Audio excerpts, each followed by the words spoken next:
مرحبا أهلا النوادي. Kemudian hukum membaca surat Fatihah. Nah, sebelum membahas hukum membaca surat Fatihah di dalam sholat, kita harus pastikan dulu bahwa surat Fatihah ini disepakati oleh semua para ulama terdiri dari 7 ayat. Semuanya sepakat 7 ayat.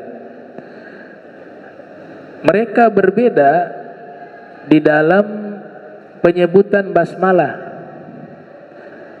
Imam Syafi'i menyatakan basmalah itu bagian dari suratul Fatihah dengan dalil-dalil yang beliau kumpulkan. Imam Abu Hanifah dan Imam Ahmad menyatakan basmalah ini sunnah saja, ya, bukan wajib. Sehingga mereka katakan kalau mau baca boleh, nggak baca juga nggak apa-apa karena sunnah, gitu. Dan bacanya harus secara sir, tidak mengeraskan suara, ya, di sholat yang jahar maupun sholat yang sir. Imam Malik mengatakan basmalah makruh dibaca. Nah, jadi ketika membaca basmalah di surat Fatihah justru hukumnya makruh, lebih baik jangan dibaca. Tapi semuanya sepakat surat Fatihah itu 7 ayat, ya. Cuma basmalah saja yang diperselisihkan. Nah itu, nah, sekalipun basmalah tidak dibaca, Imam Malik juga tetap menghitung dengan 7 ayat. Nah, di situ ada sedikit perbedaan mushaf, ya, antara mushaf yang dinisbatkan kepada kita ini di Indonesia ini pakai qiraahnya siapa? Imam Asim, riwayat Hafiz, itu yang kita gunakan. Di negara lain jangan heran berbeda, ada sedikit berbeda secara cara bacaan dan juga huruf, tapi maknanya itu sama, luar biasa, ya. Makna Al-Qur'annya tetap sama, tapi cara membacanya dan kosakatanya ada yang berbeda. Itu di dalam ilmu qiraah. Nah, Imam Abu Hanifah menyatakan bahwa basmalah ini hanya berfungsi sebagai faslun baina suratain, pemisah antara satu surat dengan surat yang lain.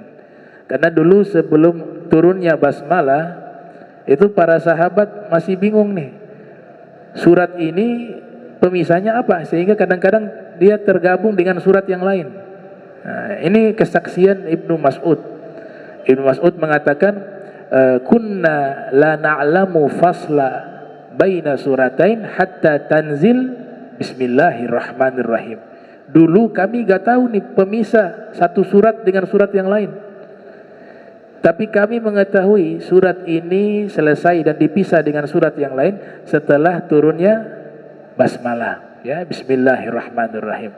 Nah itu hukum basmalah. Jadi kalau kita ini yang bermadhab Syafi'i, hukumnya wajib baca basmalah di surat Fatihah. Antum tidak baca batal, ya, tidak baca batal. Beda dengan Maliki, tidak baca. Justru ketika membaca basmalah di surat Fatihah hukumnya makruh. Mazhab Hanafi, mazhab Hambali sunnah membaca basmalah di dalam surat Fatihah. Kemudian hukum membaca surat Fatihah di dalam sholat, 3 mazhab sepakat hukumnya wajib. Akan tetapi mazhab Syafi'i menyatakan bahwa surat Fatihah itu wajib dibaca bagi imam maupun makmum, kecuali masbuk. Kalau masbuk tidak baca Fatihah. Masbuk orang yang datang terlambat dan waktunya tidak cukup untuk membaca surat Fatihah, dia tidak perlu membaca Fatihah, ikut saja langsung ruku, ya, ikut ruku dapat 1 rakaat dalam 1 pendapat. Fatihahnya sudah ditanggung oleh imam. Itu mazhab Syafi'i begitu, ya. Kecuali dia datang cukup waktu untuk membaca Fatihah, maka wajib dia baca Fatihah. Dan itu kita kan bisa memprediksi, apalagi sholat jahar, ya. Salat jahar kan kita sudah lihat imam sudah selesai baca Fatihah, terus baca inna atina kal kautsar, udah cukup sudah. Ya, 3 ayat. Fatihah 7 ayat. Maka dia datang, caranya ini harus diperhatikan, jangan langsung begitu ruku, nggak boleh. Niat takbir seperti biasa, Allahu Akbar. Tangan juga begini, ada diam sesaat baru ruku. Jangan lari ke sana langsung ikut ruku, bah, nggak sah. Sudah takbir tidak, niat tidak. Jadi niat tetap wajib, takbiratul ihram tetap wajib, dan tangan begini juga dianjurkan. Kemudian ikut ruku. Nah, itu bagi masbuk. Mazhab Maliki, mazhab Hambali, ini ada di kitab Al-Fiqh ala Madzahibil Arba'ah. Juga di kitab Fiqhul Islam, ya, Dr. Wahba Az-Zuhaili. Mazhab Maliki, mazhab Hambali itu punya kesamaan riwayat. Kalau sholat sir, zuhur, asar, ya, yang dimana imam tidak membaca dengan suara terdengar, ya, maka pada waktu itu makmum wajib membaca Fatihah. Dalilnya surat Al-A'raf.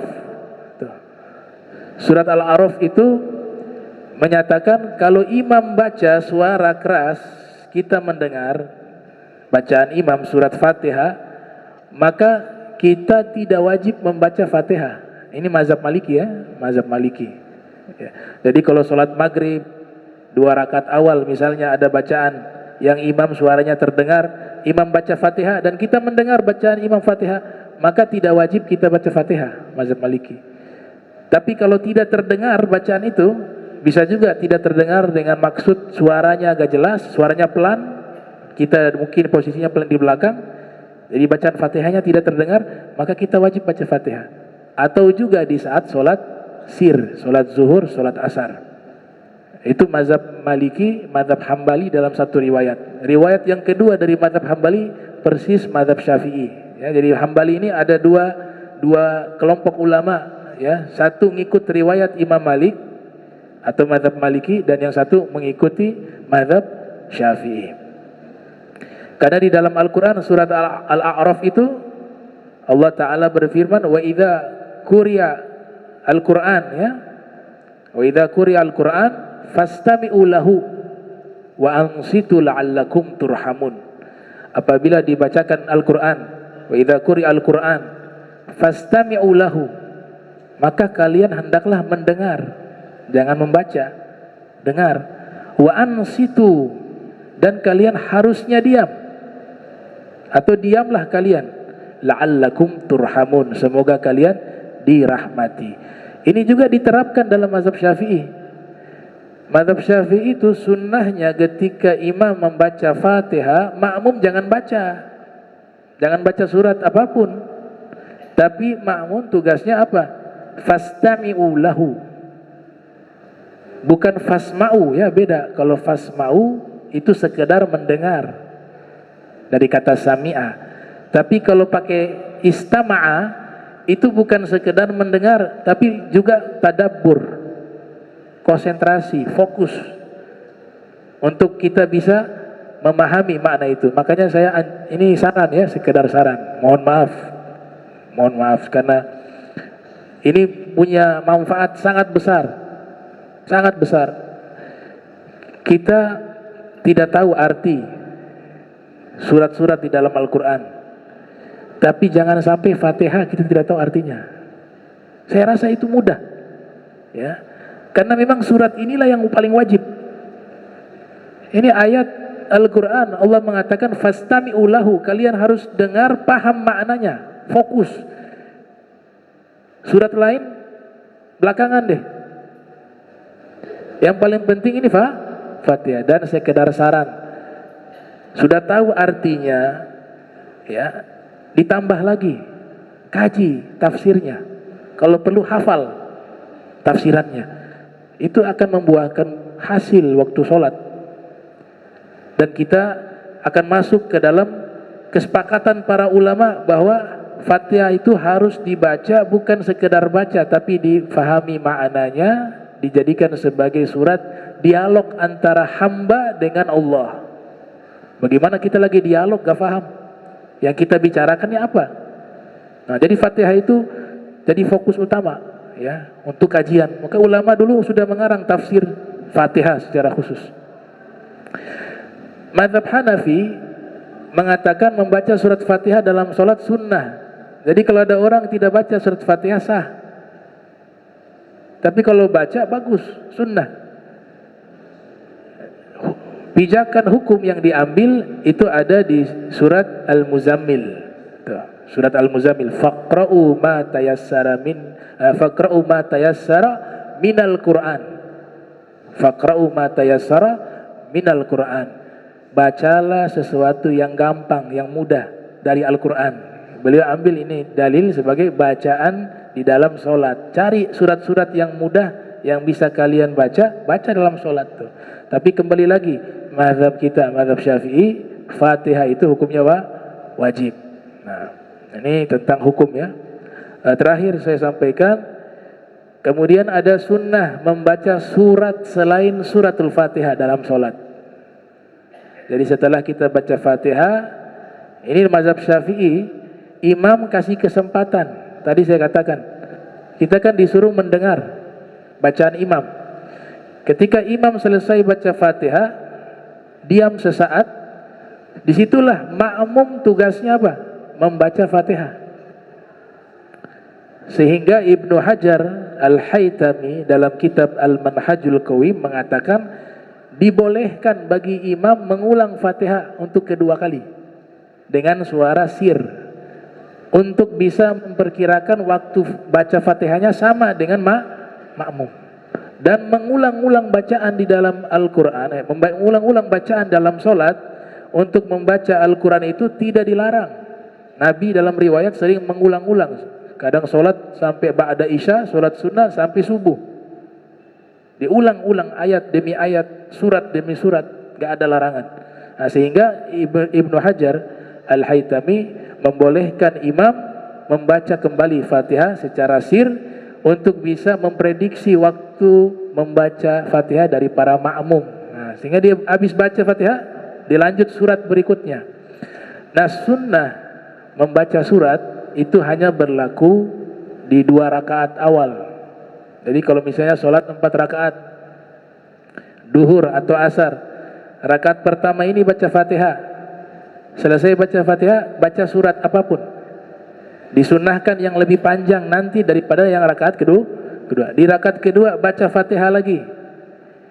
Setelah Fatihah baca surat, sunnahnya yang lebih pendek dari rakaat pertama. Dan rakaat ketiga dan keempat tidak disunnahkan lagi baca surat. Hanya yang dibaca suratul Fatihah. Ya. Kalau yang terlambat bagaimana? Masbuk. Kalau yang dia terlambat misalnya 2 rakaat, sholatnya 4 rakaat, sholat zuhur taruhlah, atau sholat isya deh, dia datang ternyata sudah ketinggalan 2 rakaat. Otomatis 2 rakaat ini kan imam juga baca Fatihah dan surat ya. Maka dia nanti setelah selesai sholat, dia tambah 2 rakaat. Dia sunnah juga baca Fatihah dan surat. Karena yang tadi dia tidak sempat mendengarkan bacaan imam dari surat setelah Fatihah. Nah, ini keterangan ada dalam kitab Fathul Mu'in ya, Fathul Mu'in. Nah, ini yang bisa saya sampaikan. Insyaallah pertemuan berikut kita lanjutkan lagi pembahasan kita tentang kesempurnaan rukun-rukun salat. Allahumma jam'ana hadza jam'a marhuma wa tafarraqna bari tafarrukan ma'suma wa la taj'al minna wa la minna syaqiyyan mahruma. Subhanaka bihamdika asyhadu an astaghfiruka wa atubu ilaik. Wa sallallahu ala sayyidina Muhammadin wa ala alihi wa sahbihi wa barak wa sallam. Wa lafu minkum wassalamu alaikum warahmatullahi wabarakatuh.